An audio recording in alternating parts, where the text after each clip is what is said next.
balanced view on politics in today's world. Based on facts, born of rationality, common sense, and logic. Providing context on today's events, this is American Perspective with Rick Thomas.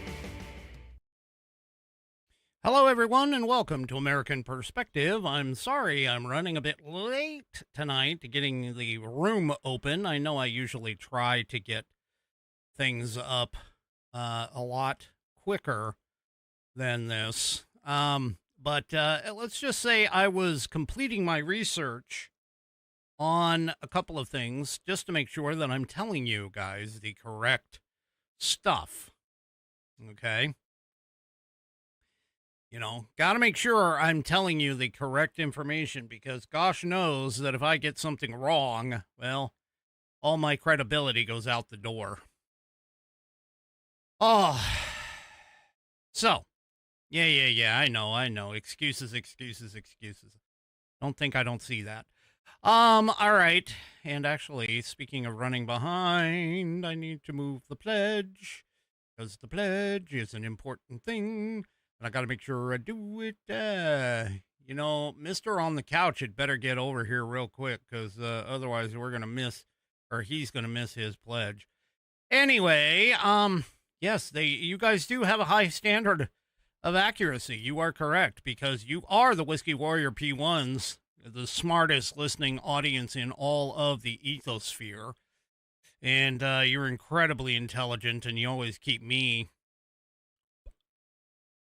on tap and on charge, you know, I got my unofficial producers whipping me from the back, telling me I'm doing all kinds of stuff and everything else. Anyway, well, now that we have the pledge man of the evening in the proverbial green room, let's go ahead and get things kicked off.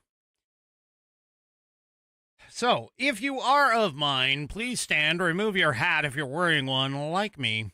Place your hand over your heart and follow along with none other than G as he recites the Pledge of Allegiance. Oh boy, I've got things blocked here on my...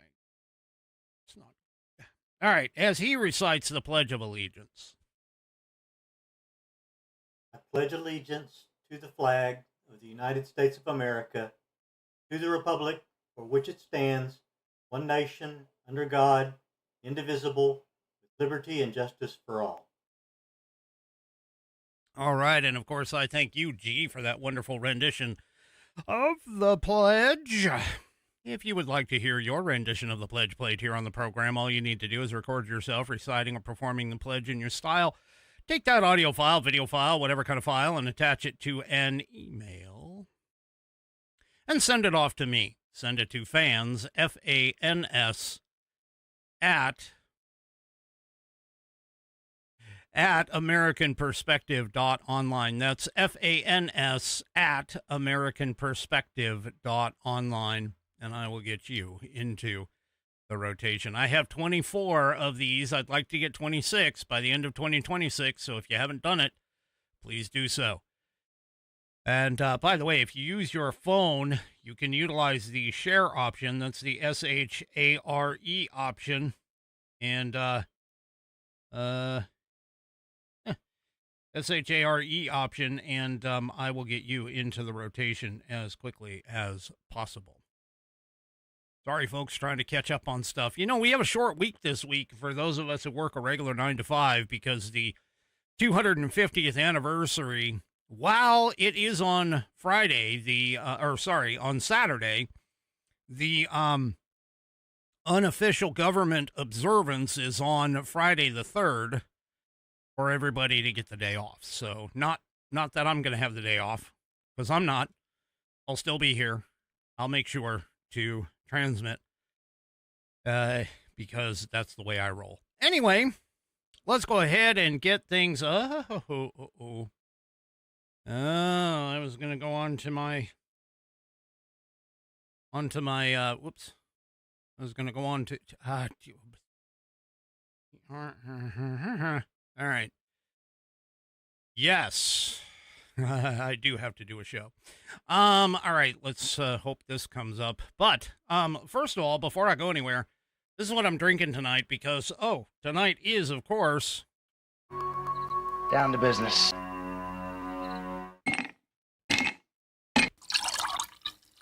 That's the nectar of the gods, baby. That's right, it's a Whiskey Wednesday. It's like Taco Tuesday, but for badasses, and I did the preview.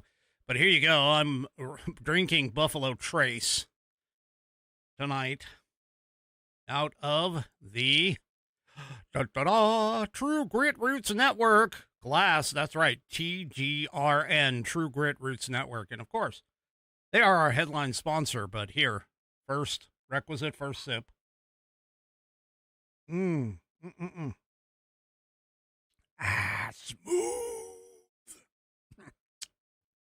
Anyway, let's talk about TGRN for just a moment.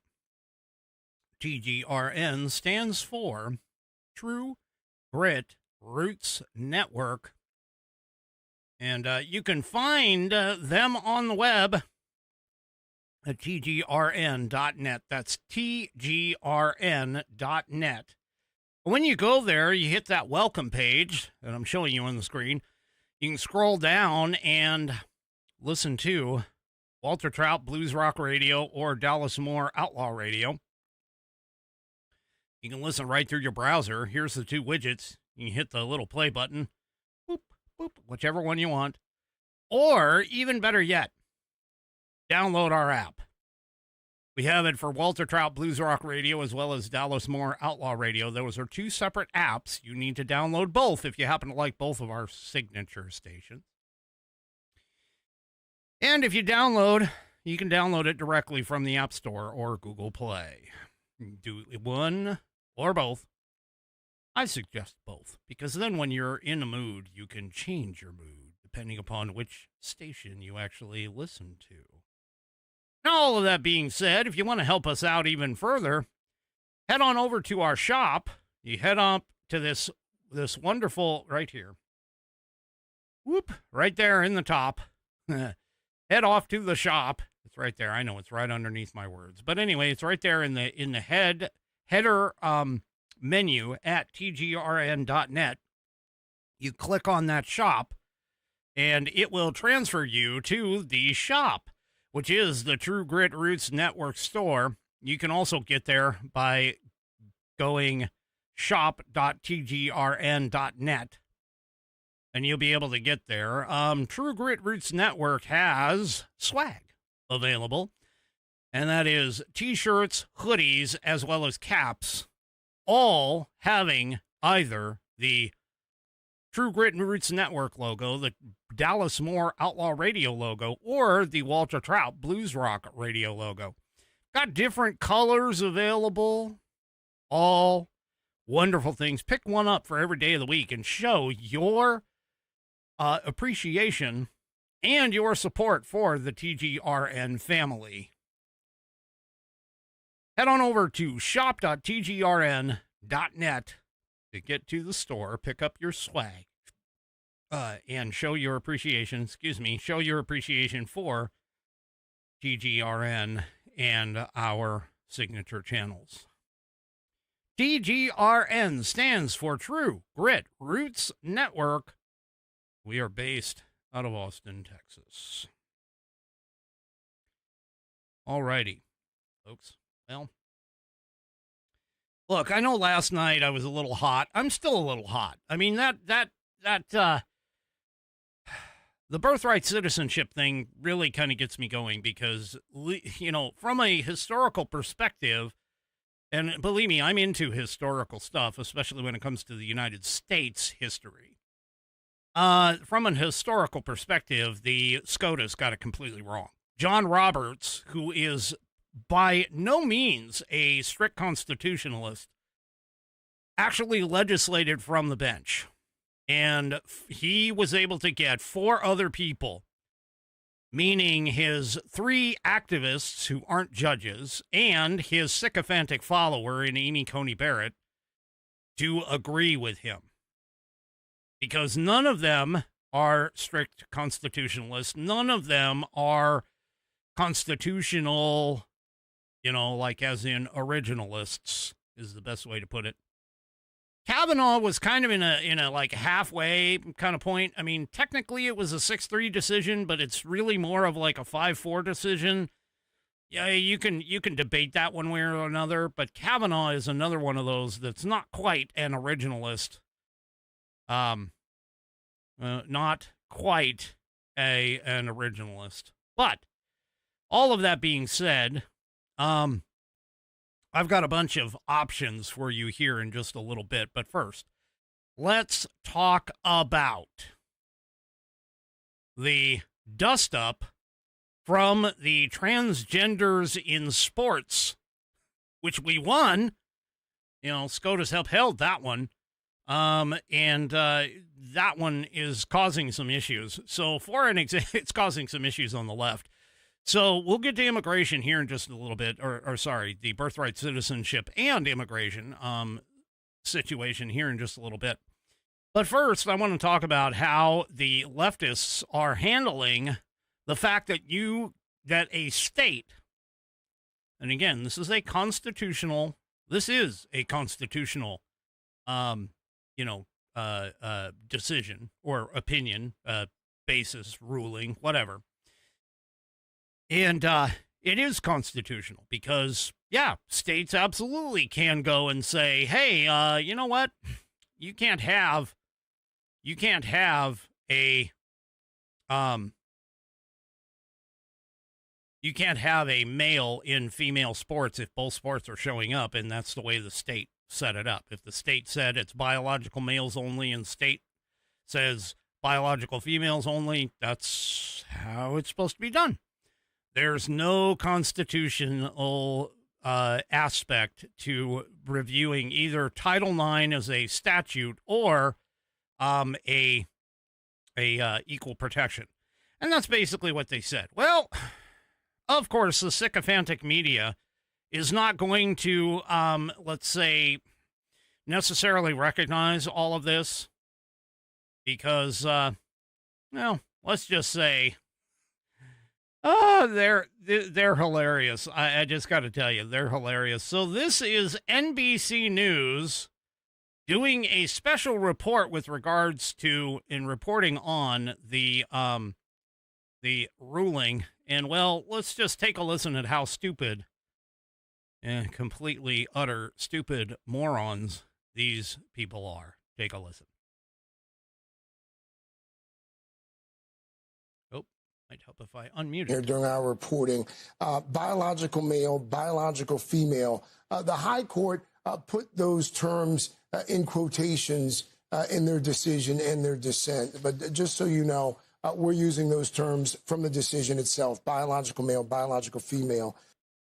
Yeah,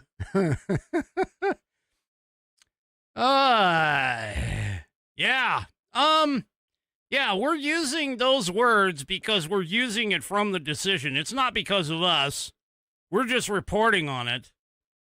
That's basically what he was saying. We're just reporting on it. We're not. No, don't attack us. That's the message.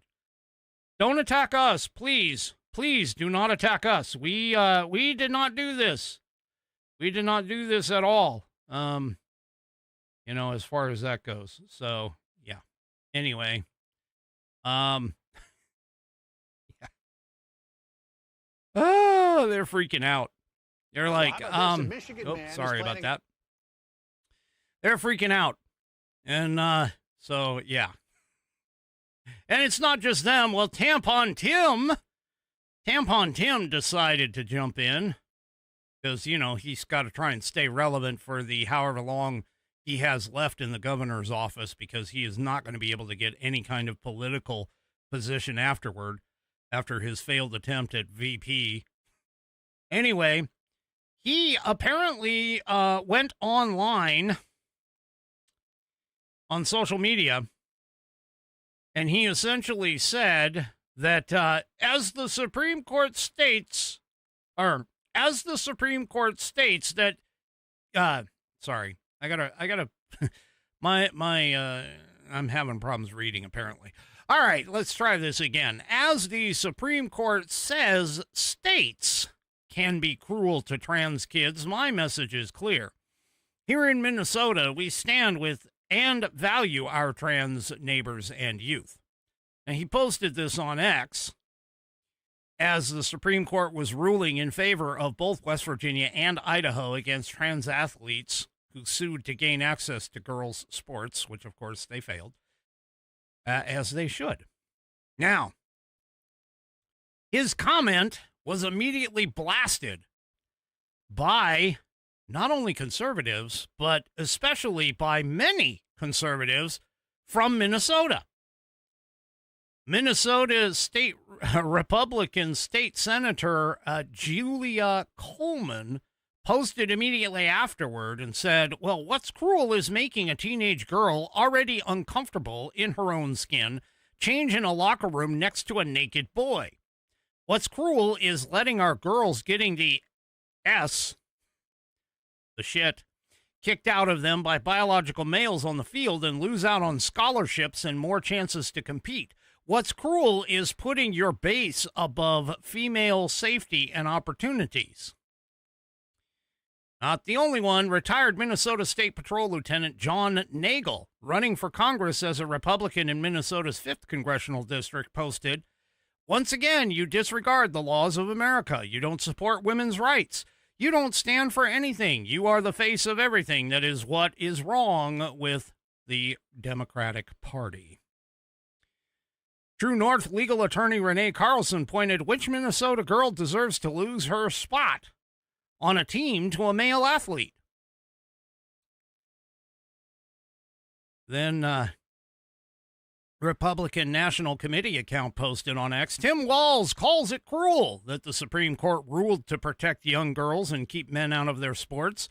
What's actually cruel is advocating for gender mutilation of children and letting men in their locker rooms, you sicko.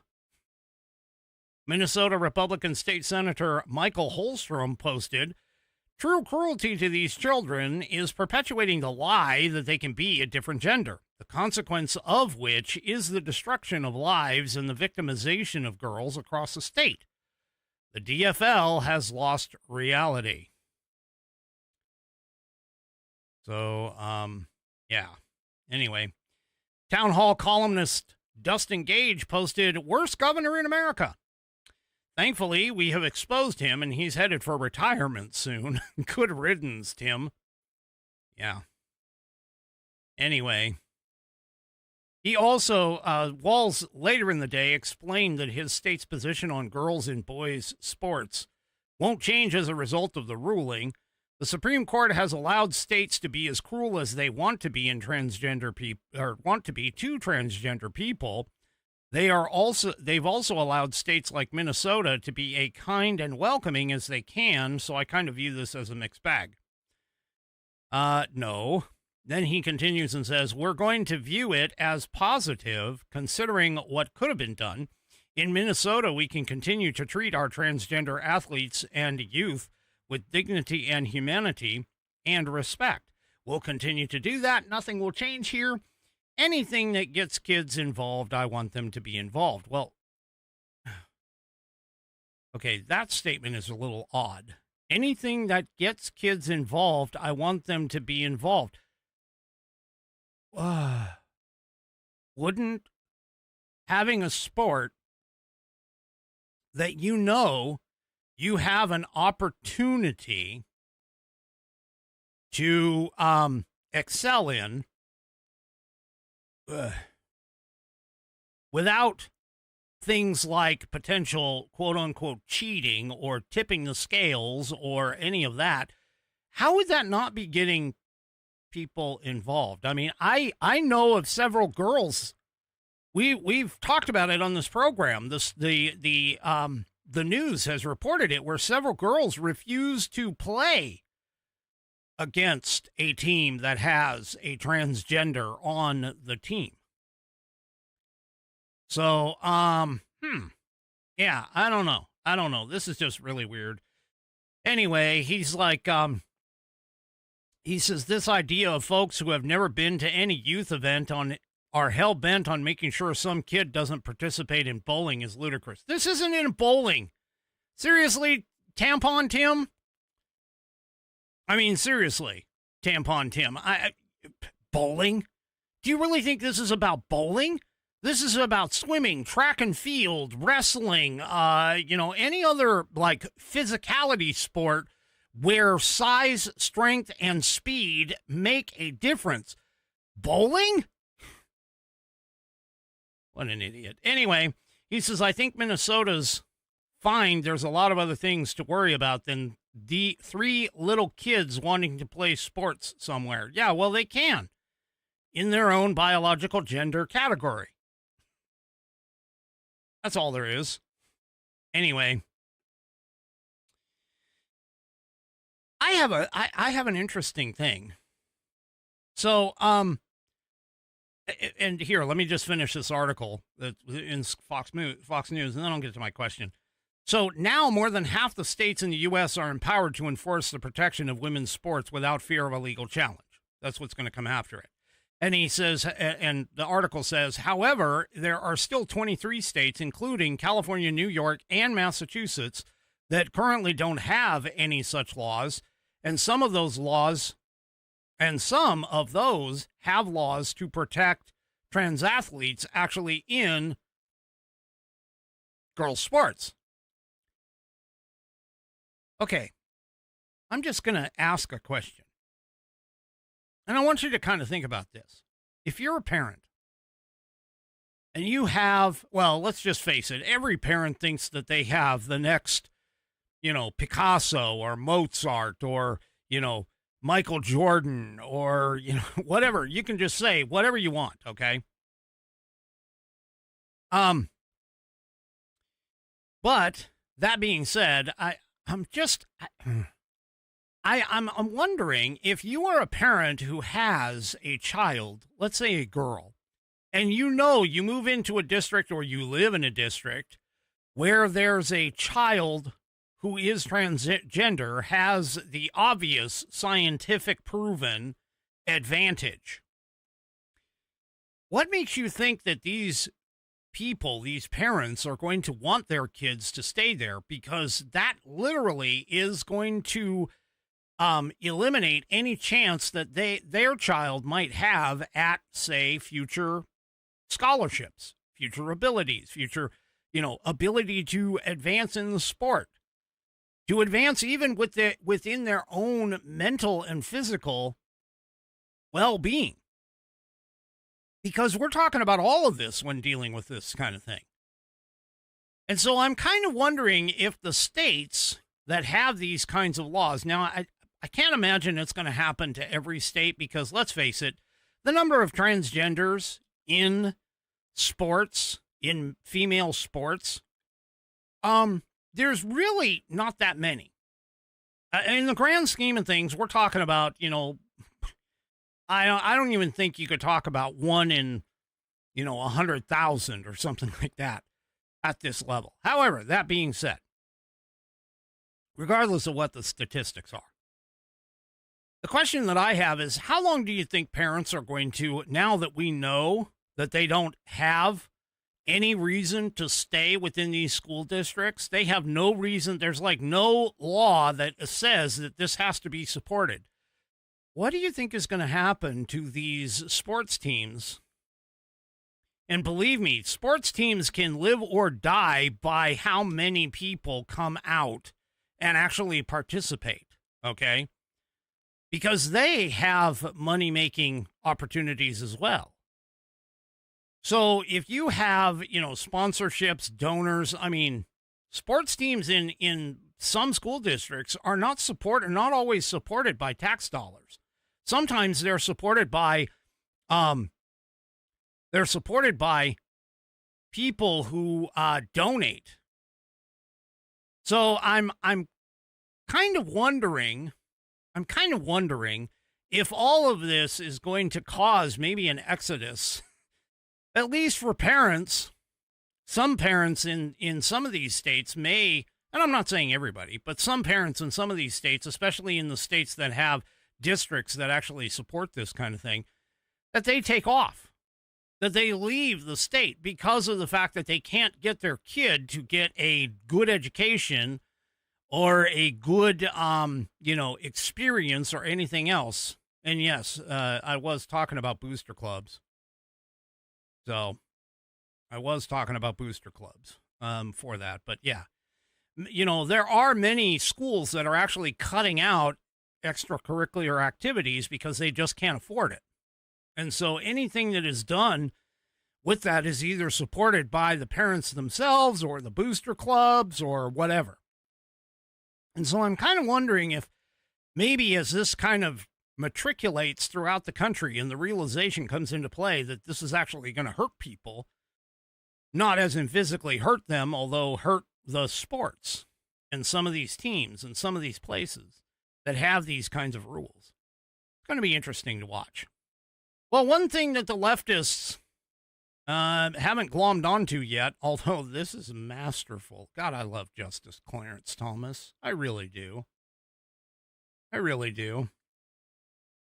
Not only is he smart, highly intelligent. I know that kind of is the same thing, smart and highly intelligent, but he's also got some balls. So in his concurring opinion, there is a specific line that, of course, makes the liberals go absolutely nuts, or going to make the liberals go absolutely nuts. And here it is. It's in bold. Right there. He goes, legislatures may have obvious rational basis to keep men who believe that they are women out of teams and private spaces reserved for women. Second, as the court recognizes, this case concerns biological men and boys who identify as girls.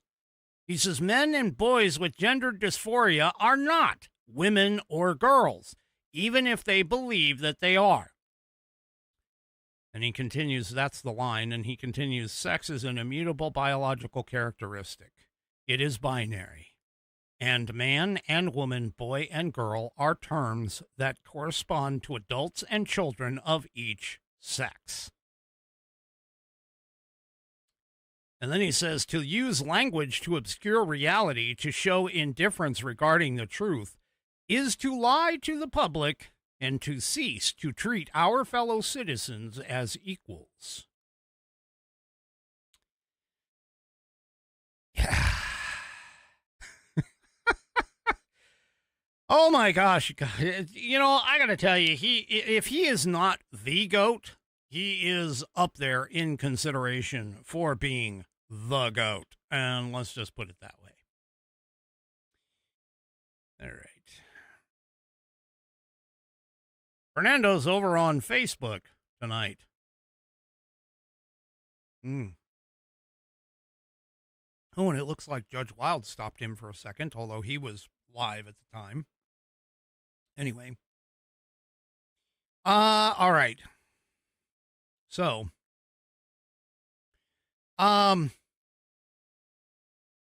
really quick.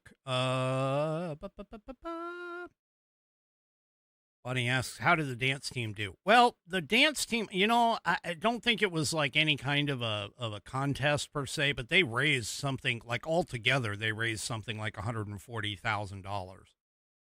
So, yeah, I think it was something like that altogether. Like all of the dance studios for the Nationals in Vegas, all picked up about 140,000 plus, for dancers with cancer. So every little bit helped. Thank you for all those who contributed. I know it was kind of late. But anyway, we thank you for all of your contributions. And as far as like the dance team, the only dance team, or the only dance that I really got any kind of a update on was apparently one of my daughter's choreographed, I think it was a duo, won first place in overalls. So that means all of the dances that were in that particular category of dance, they were at the top of the overall scoring. So congratulations to them for that. Nice little bit of a break, for sure. Nice little bit of a break. All right, let's talk. So when you're thinking about birthright citizenship, and believe me, I had to kind of take a step back. Now that the dust is sort of settled, you know, yes, it's an outrage. It's a pain. You know, it's like, oh my gosh, what happened to 5 of the justices? They, lost their minds. They did. It was wrong.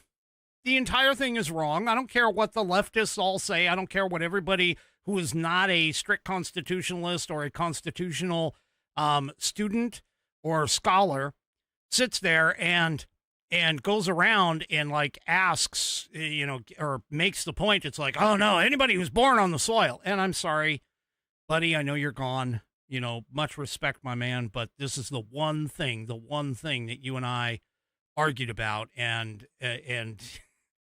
I proved it too. I proved it over and over again. And it's been proven over and over again. It is not just the fact that you were born on the U.S. soil. You have to have some other factor in order to become an American citizen by all law. I mean, even SCOTUS has got it wrong. That's just flat out what it is. I mean, they got it wrong under Dred Scott. They got it wrong under Roe versus Wade. They got it wrong under this. And I talked about it last night. I gave, if you want to go back to understand where I'm coming from, go back and watch yesterday's episode. Let's see, what are we on? We're on 928, I think, or 927. No, 928. So go back and listen to 927, episode 927, and you'll know. But all of that being said, there's a lot of people who are sitting here and they're saying, oh my gosh, SCOTUS ruled and we're done. Birthright citizenship is over. No, folks, it's not. Far, far from it. Because think about this, okay? Think about this. They didn't change the law. SCOTUS didn't invalidate the way the law is interpreted as of today, or as of yesterday, or as of 5 weeks ago, or as of 6 months ago, or years ago. They didn't change anything. They didn't go back and say, no, this definitively describes what it is. Okay? They didn't do that. And so what that does is that opens up several avenues, which honestly, this has been a serious contention ever since the 14th Amendment was ratified. I'm just going to say it. Ever since the 14th Amendment was ratified, this has been a contentious problem for decades. And the reason being is because of the fact that birthright citizenship, when you think about it, what is the biggest complaint that you have with birthright citizenship? Well, for us today, in the 2020s, it is all of the things, all of the resources that are being sucked up by these illegal aliens. And let's be honest, even the legal aliens that are coming here, dropping a baby so that the baby can gain rights under our law and system. See, if you're born here in the United States to U.S. parents, who the hell cares? Nobody cares. This all has to deal and is completely wrapped around immigration. It has everything to do with foreigners and aliens come in here to this country. If we didn't have lax immigration enforcement, none of this would be a problem, realistically. Let me kind of explain what I mean. See, a lot of people who are arguing over, birthright citizenship, it didn't really get defined until the 14th. Well, you're right. It didn't. It really didn't. And the 14th Amendment didn't come into play until after the Civil War. Well, let me explain something to you, and let me show you something. So first of all, let's talk about the immigrant share of the U.S. population from 1850 all the way up to, well, we'll call it 2022 is as far as this graph goes.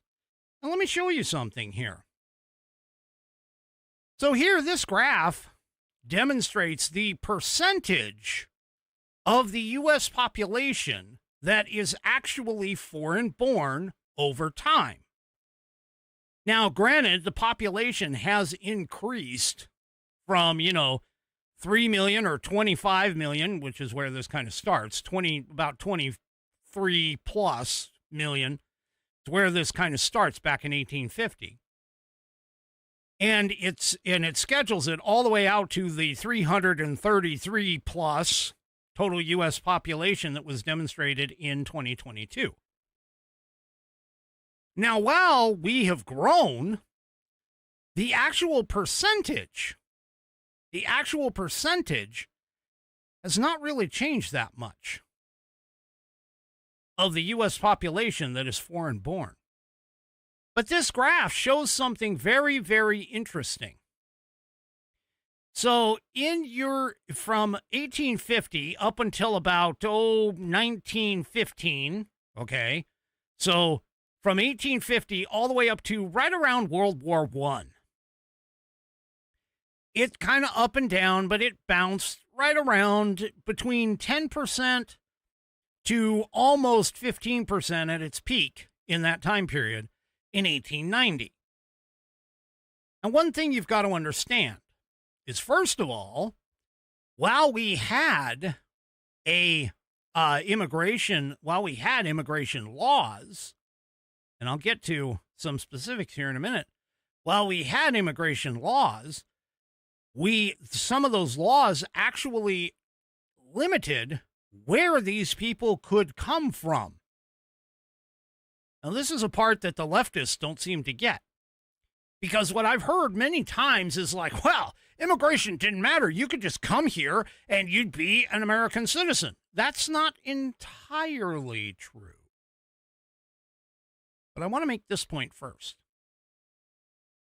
After World War I, things started dropping off.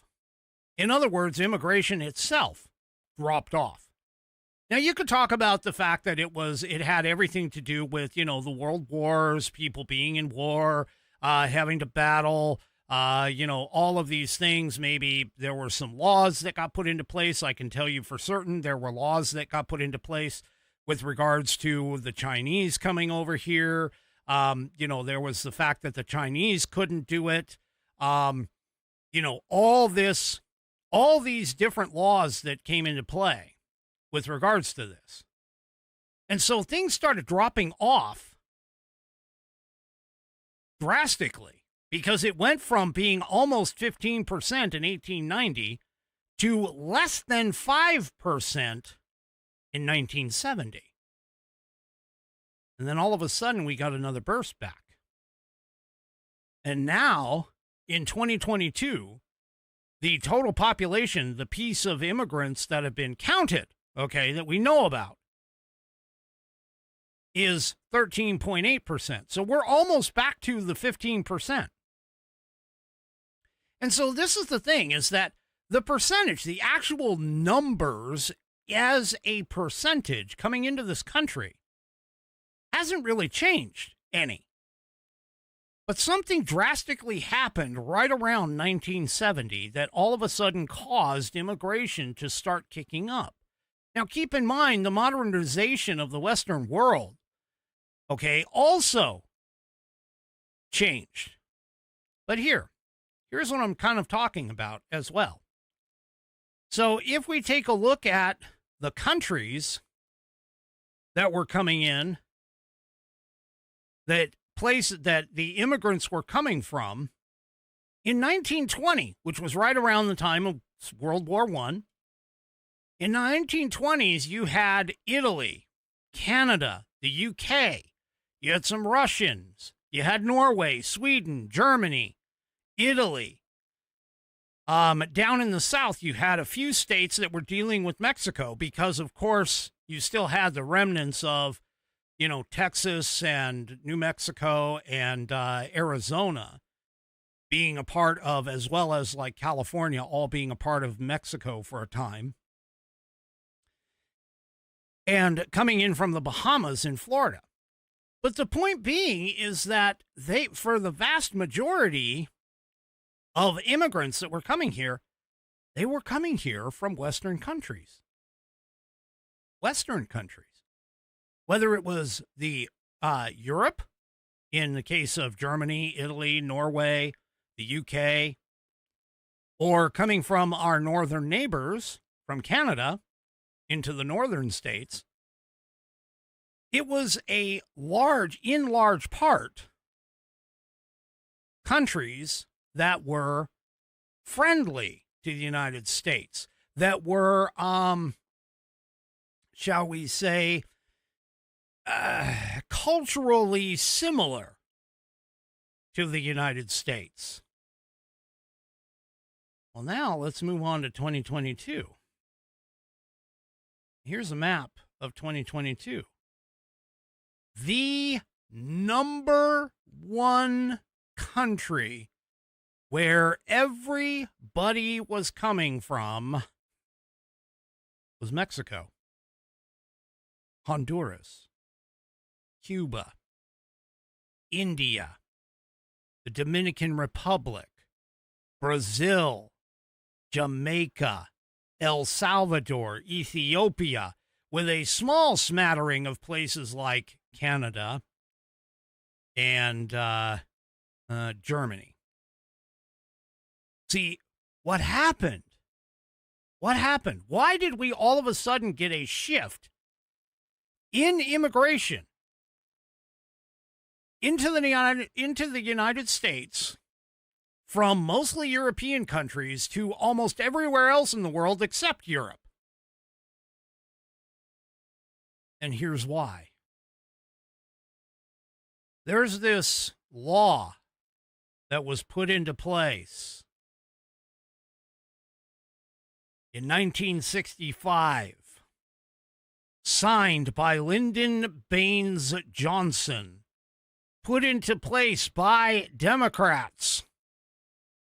In 1965, see, up until this point, the Immigration and Nationality Act, prior to this, had limits. We had caps. We had requirements that, hey, you can only come from the Western Europe countries. You couldn't come from anywhere in the world that did not share our values, that did not share the fact that we needed to have people who came here. There were skills tests that were required. If you were coming here as an immigrant, you were required to demonstrate that you had some skill, some reason as to why the country, America, should allow you in. They had, they had reading tests. They had competency tests. They had requirements from all different places. In order for you to come here to the United States, it wasn't just, hey, come one, come all. Now, the Immigration and Nationality Act of 1965 did several things. The very first thing that it did was it created 7 categories of people who could come here. But the idea of the Immigration and Nationality Act of 1965 was to bring in families. That was their first category. Was they had, and actually the Immigration and Nationality Act had caps on how many who could actually apply here, but the way that you got around those caps was you essentially said, I have a family member who lives here in the U.S. And now all of a sudden, all of these families that had immigrated here earlier who had made the classifications and everything, all of a sudden everybody started coming. All of their family members started coming. Something else changed in the 1960s, the late 1960s. What do you think that was? Oh, yes. The Democrats implemented this thing known as welfare and made it so that immigrants coming here could actually get on the welfare process. So, what ended up happening is you had a spike, because now all of a sudden, and here's the best way to put it, and I'm gonna steal this from Ben Shapiro. You own two businesses. Your first business, okay, is a 5-star restaurant, okay? A Michelin, whatever they call a Michigan or Michelin class restaurant, right? And your class of clientele that go to that restaurant, well, let's just say they're of a certain type. And then you have a donut shop. And the donut shop puts a sign in their window that says free donuts. You have a separate class of individuals who come to that donut shop. That's the point. See, it wasn't up until the 1960s, in particular the Immigration and Nationality Act of 1965, that opened up the doors to allow just about everybody in the world to come here to the United States. And to keep within certain caps, they also removed things like the competency tests. They also removed some other things, and this happened later on, like all the way up to 1993, when the Democrats, again, were in charge under Clinton.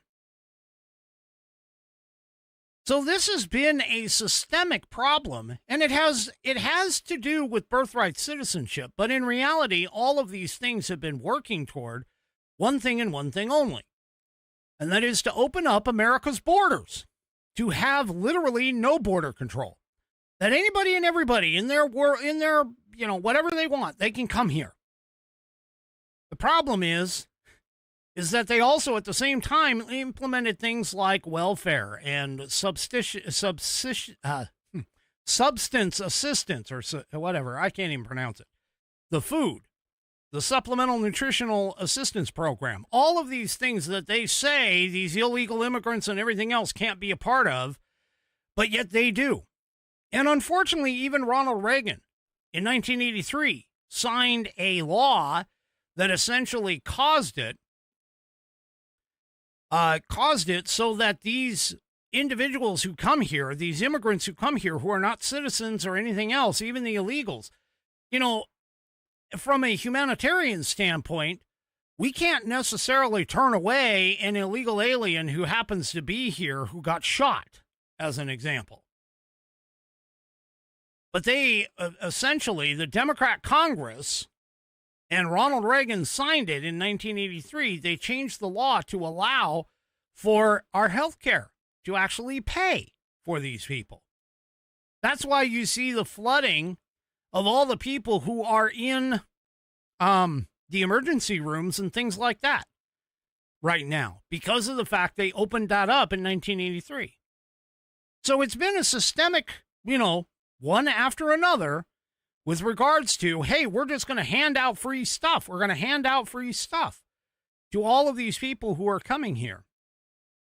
Now, I can tell you that when I went and got my visa for China, my company, first of all, I had to be sponsored by a company within China in order to allow me to even apply for the visa to go to China, because it was a work visa. But as a part of that process, they required a letter from my employer that essentially said, hey, we guarantee that this individual will not be going over there and ending up on welfare. Meaning that there was a guarantee from my employer that I was going over there to work and that I was going to be on their dime, meaning the company back here in the U.S., that they were paying me in order to go over there so that I didn't end up on any kind of welfare or government assistance or anything else that they might have had in China. And that was a certified, notaried letter that had to go with the e-visa application. And we used to have stuff like that here. Because here in the U.S., we essentially would say, hey, first of all, there is no welfare at the time. There was no welfare. And so, therefore, what ended up happening is these people that were coming over here, they were actually leaving countries that at the time were much more rich, quote unquote, than we were in America. But they were coming here to America in order to have better opportunities, in order to, do something different, expand their horizons. They were the adventurers that were coming over here. And so that is essentially where the differential comes into play. Yes, we didn't have any, we had immigration laws. There were strict requirements and rules. There were federal quota systems that severely reduced the number of people coming from outside Western Europe who were eligible to come here. That's the difference. And you wonder why the whole melting pot idea was coming in. Well, now you have places coming from India and Malaysia and China and all of these other places that do not share the same Western values that we do. And we are suffering because of it. Now, all of that being the case, let me explain the birth tourism part. So birth tourism is essentially when a country, an individual, whatever, comes over here, gets paid, comes over here at a certain point in time to drop a baby. In other words, have their baby here in the U.S. in order to obtain U.S. citizenship and then take that baby back to their home country.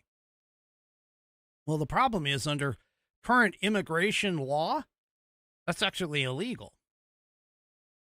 And so the Justice Department now has been requested that they start prioritizing these birth tourism probes now that the Supreme Court has basically said, hey, if you're born here in the United States, you are an American citizen, regardless of your parentage, regardless of whether you have, a permanent residence here, regardless of any of that. You just have to be born within our soil and boom, you're a U.S. citizen. It's magic dirt, as my Whiskey Warrior 3 Chevy keeps talking about. Now,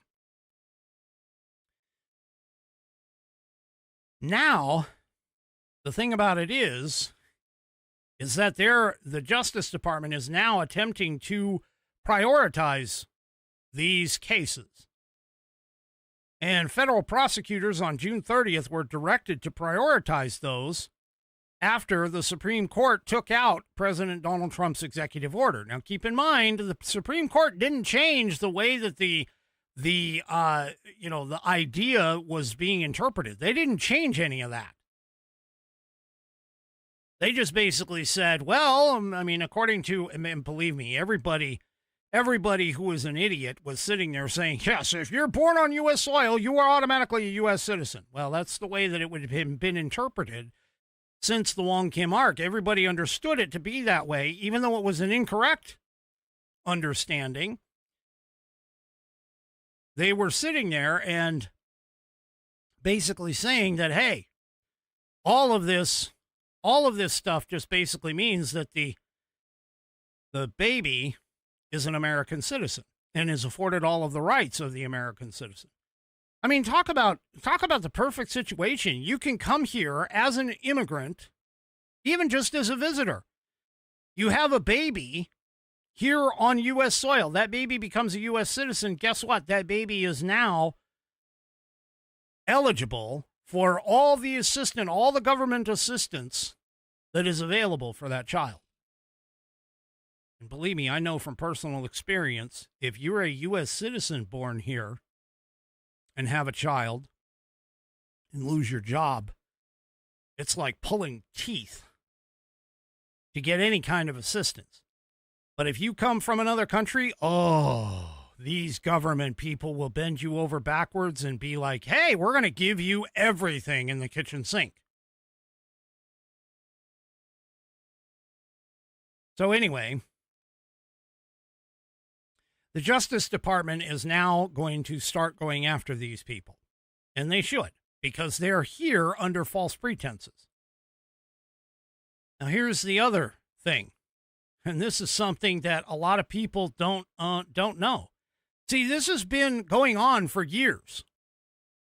This has been going on for decades. And in fact, Harry Reid, for those of you who are older than, say, 30, there was this guy by the name of Harry Reid as a part of the, I think he was a senator. He introduced legislation in 1993 known as the Immigration Stabilization Act, and it was put in there as a, political litmus test, we'll call it, in terms of he was trying to see whether or not the American people really had the stomach to actually define some of this stuff. And it turns out that, it didn't really go anywhere. However, that stalled bill of Harry Reid's back in 1993 apparently is going to potentially make a reappearance. Ohio Senator Bernie Moreno has announced plans to revive this proposal, decades-old proposal, from former Democratic Senate Majority Leader Harry Reid. That's the other kicker, is that he was a Democrat. He was a real Democrat, not the stupid open borders Marxist socialist idiots that we have today. Harry Reid was actually a real Democrat, like an American-loving Democrat.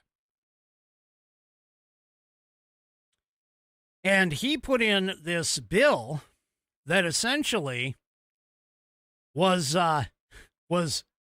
to define birthright citizenship. So Moreno has announced that he says when he gets back from recess on July 13th, he wants to introduce the identical bill. He wants to introduce an identical bill that Harry Reid in 1993 attempted to pass.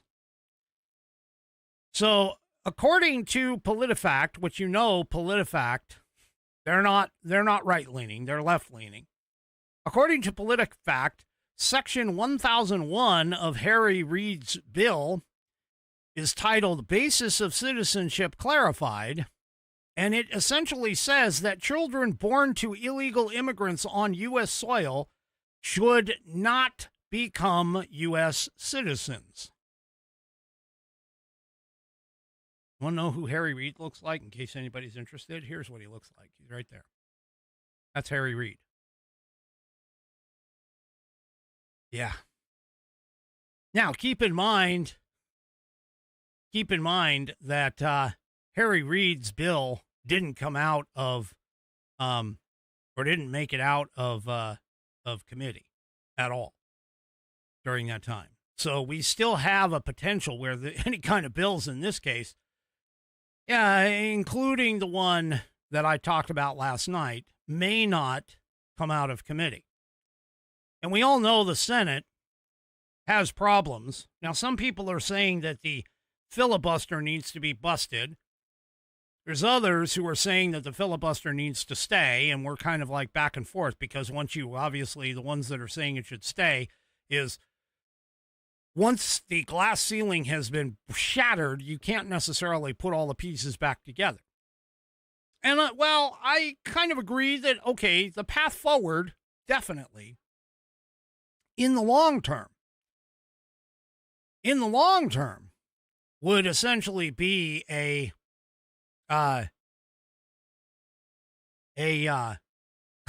congressional action. But until that happens, until that congressional action can happen, there's something that President Trump can actually do right now with the existing immigration laws that are already in place. By the way, this isn't even a trick. It's not even any kind of a, pull it from my sleeve type of thing. So for those of you that don't know, the Immigration and Naturalization Act, as it's currently written, allows the president, this is Section 8, Title 8, what section? Hang on. I think it's Section 212, or actually, no, I'm sorry, Section 1182. Title 8, Section 1182. And it says this. And honestly, this would be the first step in my mind that should happen right this second. Title 8, Section 1182, subsection F, as in little f. Suspension of entry or imposition of restrictions by the president. Whenever the president finds that the entry of any aliens or any class of alien into the United States would be detrimental to the interests of the United States, he may, by proclamation and for such period as he shall deem necessary, suspend the entry of all aliens or any class of aliens as immigrants or non-immigrants. I'll explain that here in a minute. Or impose the entry of any aliens, any restrictions he may deem to be appropriate. Folks, this has already been tested. That particular part has already been tested. It was tested back in 2018. It went all the way to the Supreme Court, and it affirmed that the president has plenary power, a massive amount of plenary power, to be able to restrict at any time, any alien, group of aliens, class of aliens, whatever. And what he should do to start this is immediately deem that our infrastructure, meaning our welfare system, our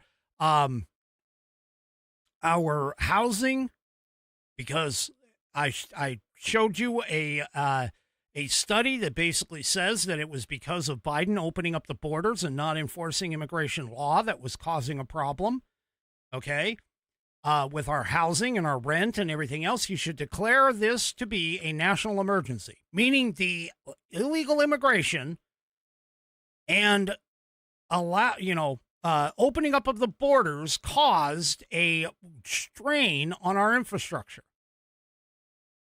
And he should immediately stop.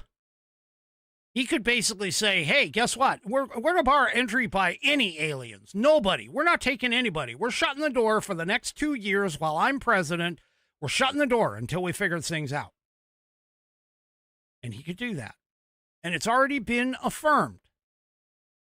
It's already been affirmed by the Supreme Court of the United States. This Supreme Court of the United States. That this is legal. Now, I don't think he needs to go so far as to shut the door completely.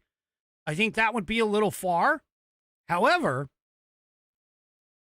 it does say that he can basically tell people, hey, look, if you're planning on coming here to the United States and you're applying for any kind of a visa, whether it's an immigrant or non-immigrant visa,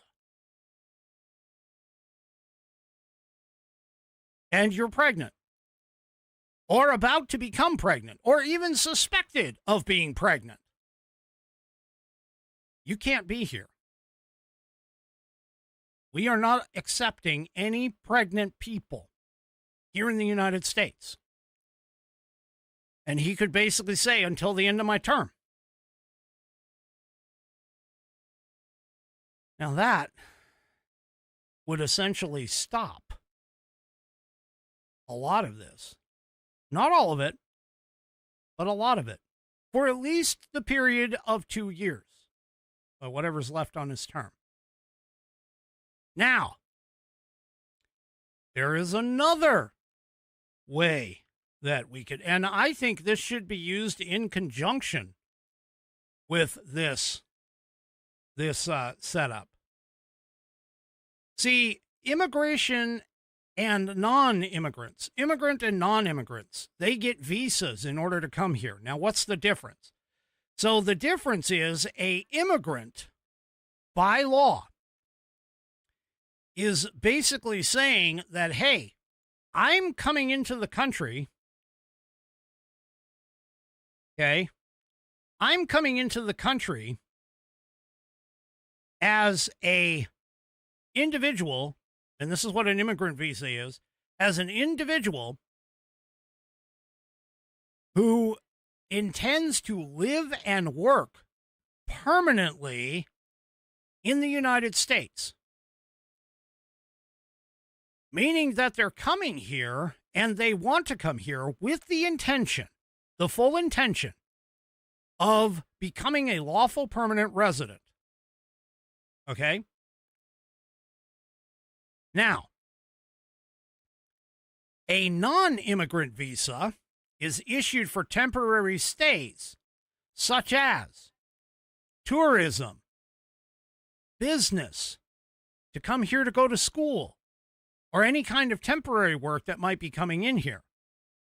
And holders, by the way, must prove, people who apply for these must prove that they have strong ties to their home country and they intend to return after their authorized stay expires.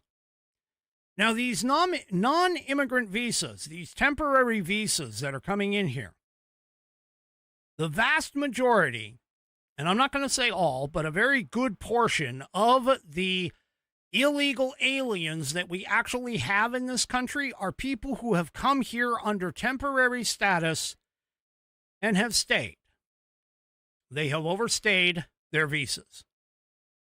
Now, these people who have overstayed their visas, we should start an immediate deportation process because realistically, there are a lot of people who came here under temporary visas and they just ended up living here. They came here on vacation or they came here to study and they ended up coming in and they just said, you know what? Hey, we're just going to stay. And nobody bothered to pick them up. Nobody bothered to pick them up. Now, those non-immigrant visas are part of where we can continue. You have the president block and say, hey, anybody who's coming here, I don't care what country they're from. If they're coming here and they are either pregnant or suspected to be pregnant, you cannot come here. You must stay in your home country.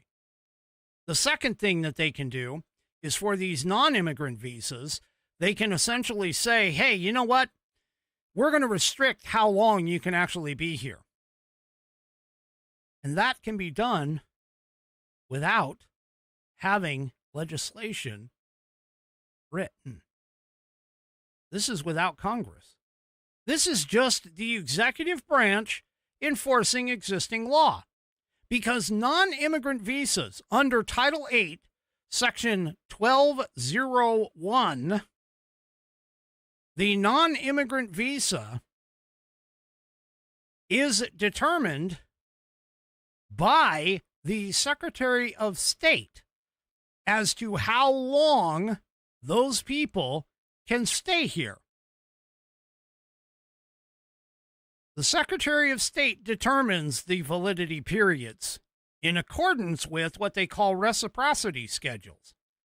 But I'm sure that he could put it in and just say, hey, look, we're in an emergency. We're going to cap these off. You can only be here for a maximum of, say, 3 months or something along those lines. That would be a move. That would be a serious move. Now, the immigrant visas, the ones that come here that want to stay, that are looking to become permanent residents, those, the law, the statute itself caps already at 6 months. Unless the visa happens to be for a child who is lawfully adopted by a U.S. citizen serving abroad or employed by the U.S. government, which may be valid for up to 3 years. So the immigrant visas are codified into law. The non-immigrant ones can be changed at any time. They're temporary. Their length of time can be changed. And so by executive order, the Secretary of State and the President could essentially stop all of this. Now, all of that being said, there's a couple different things that can happen outside of the Immigration and Naturalization Act that Congress could take up without even bothering to write new statutes for the definitions of birthright citizenship. Congress could write the laws to basically say, hey, if you are here illegally, period, you cannot qualify. I don't care. The states can't give it to you. There is no assistance that you can get. Zero, zilch, none. In other words, go back to the pre-1965 immigration and naturalization status, like pre-dating anything dealing with welfare or Medicaid, Medicare, any of that. Now, keep in mind, we can't stop you or can't stop them from getting medical aid in an emergency room in the case of an emergency. But the reality of it is if you remove the fact that, hey, you're going to get freebies, if you remove those freebies, now all of a sudden there's no reason to come here. You can't come here when you're pregnant. You can't drop a baby here because you're not going to be here while the time that you are pregnant. And for the next 2 years, you can't gain anything at all. And now all of a sudden,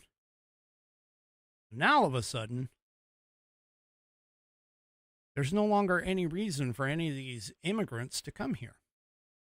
Add to that, on top of that, if you start cracking down on all these businesses that employ these illegal immigrants and pay for them under the table, you take away the job opportunities from illegal immigrants, even legal ones. Take away all those job opportunities. Now all of a sudden, and the legal ones would be a little bit harder. But the illegal ones for sure, because the illegal ones are running around with, fake Social Security numbers. You start cracking down on that, and you start making it impossible, and you take away businesses that employ these people, now you've got a serious comprehensive plan. And all of this, by the way, all of that I just mentioned, with cracking down on businesses and going after businesses and people who employ these people, now that all of that is just enforcing pre-existing law. There is nothing there that would necessarily cause or trigger. I mean, I know the left would try, but there should be nothing there that should cause or trigger any kind of legal action from the judicial system. None. All of that would be just enforcing pre-existing law, changing pre-existing conditions that are legal under pre-existing law. And now you end up with essentially taking away the reasons for these people to actually show up here or even attempt to come in here. And now you got a comprehensive program that allows you to not worry about the term birthright citizenship right away. I mean, don't get me wrong, continue with the idea of clarifying, codifying, and everything else in terms of Congress, what birthright citizenship or what citizenship actually means. And in my case, in my particular estimation, we should basically make citizenship a 3-step process. One is the jus soli that I described last night, the jus sanguine, okay? Yeah, but definitely not Karen says, some leftist judge would put a nationwide stay on it.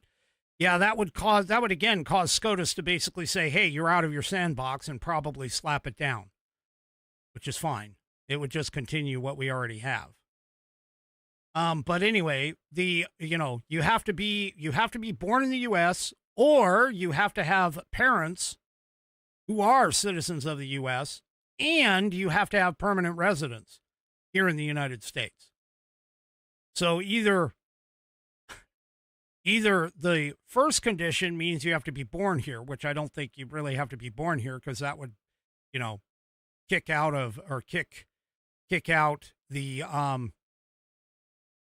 idea of people born in other countries to parents. So the first two conditions are either you're born within the borders or you're born to citizen parents. And the next thing, and you have to have a permanent residence here in the United States. You get those three conditions in that particular order as a requirement codified in law, and that would cause all of this stuff to go away. All of it to go away. All right. I've talked enough on this, but I think you get my point. There are plenty of other ways. Plus, you could also resue under other things and eventually get it to the Supreme Court.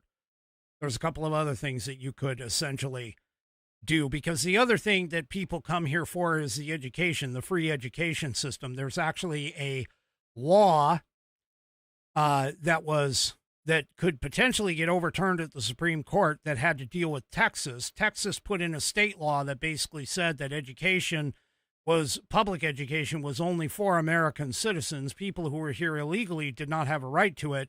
The Supreme Court in the past said, no, that's not the case. And they forced Texas to open it up to all illegal immigrants. Well, there's a possibility, given the outcome and the result of this being either a 5-4 or a 6-3, that you could possibly argue the fact that, hey, these people coming in and straining our public school systems is also a bit of a problem. Or you just sue and just say, hey, you go my route and just say, hey, it's not constitutional for the federal government to be doing anything in terms of education, because education doesn't show up in Article 1, Section 8 of the U.S. Constitution as one of the 18 items that the federal government is supposed to be doing. And therefore, the 10th Amendment applies. I still say if I ever win the lottery and have enough money, that's the avenue I'm going to go. I'm going to sue on the part of the American people, on behalf of the American people, for breach of contract on that. Anyway, I digress. All right, as we move on, and by the way, I do not have a pet of the week, unfortunately. Nobody sent one. Anyway, so I'm going to finish things out with a couple of other articles here.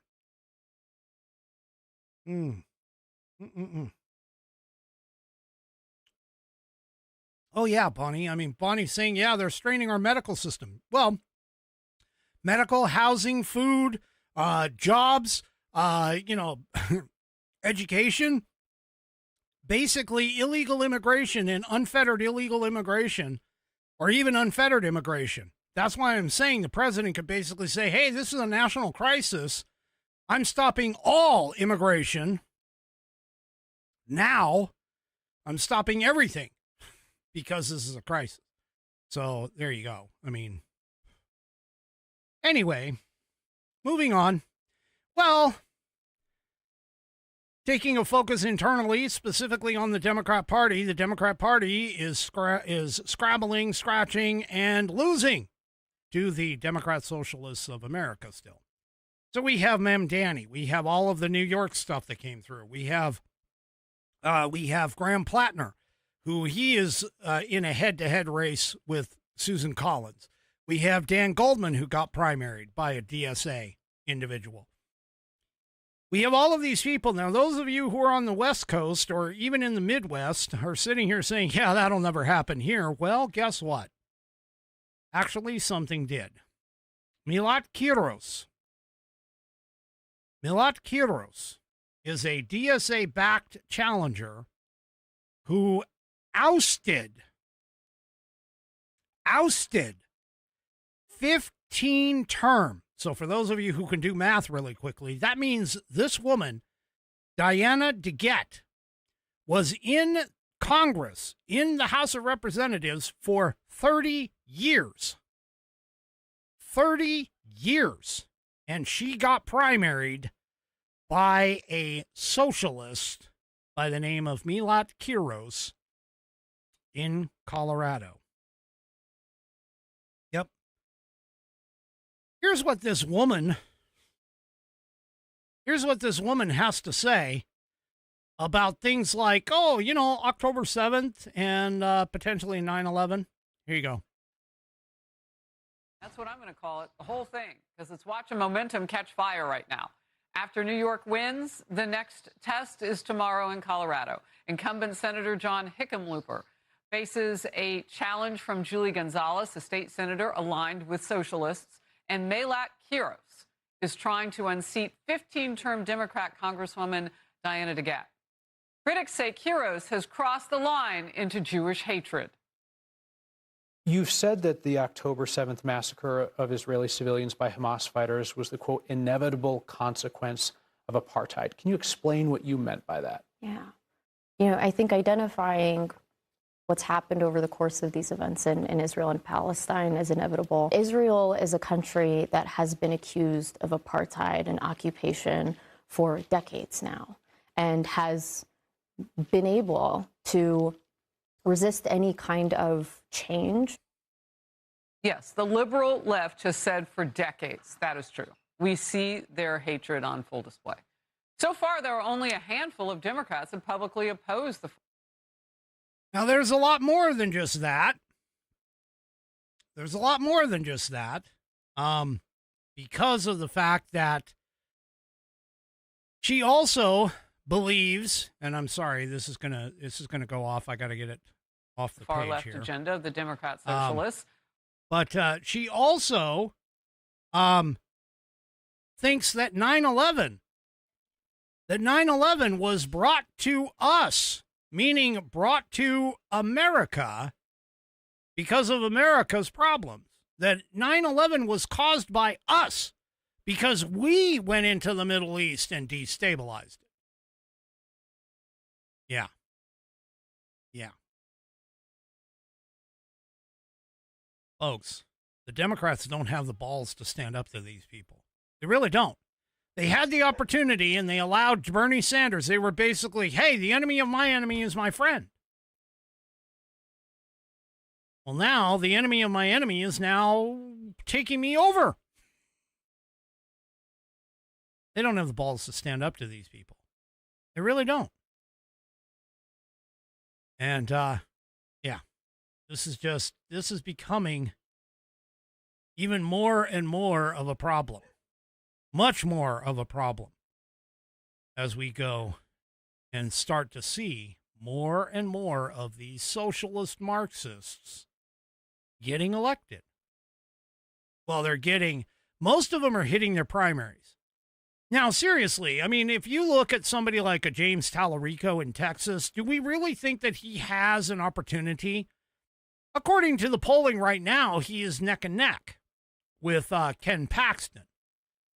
But I just don't see, the more you have come out about James Tallarico, I don't see where he's going to win necessarily against Ken Paxton. He could, but here's the problem. It's not so much in the red areas that we need to worry about right now. It's the Democrat socialists that are taking over the Democrat Party. Because those people are aligned just closely enough that the brainwashed idiots of the Democrat Party are like, yeah, that sounds good. What do you think happened in New York City with Mayor Mamdani? Or the other New York City people? See, this is a big problem. This is a huge problem. And the more Democratic socialists show up in our Congress, the more and more things are going to start chipping away. Because even if you look back on our history, things like Woodrow Wilson, he was a Democrat with a socialist bent. You look at FDR, he was a Democrat with a socialist bent. You look at, even though FDR was during World War II and fighting the Marxism and the socialism that was under the Nazi Party and everything else. Yeah.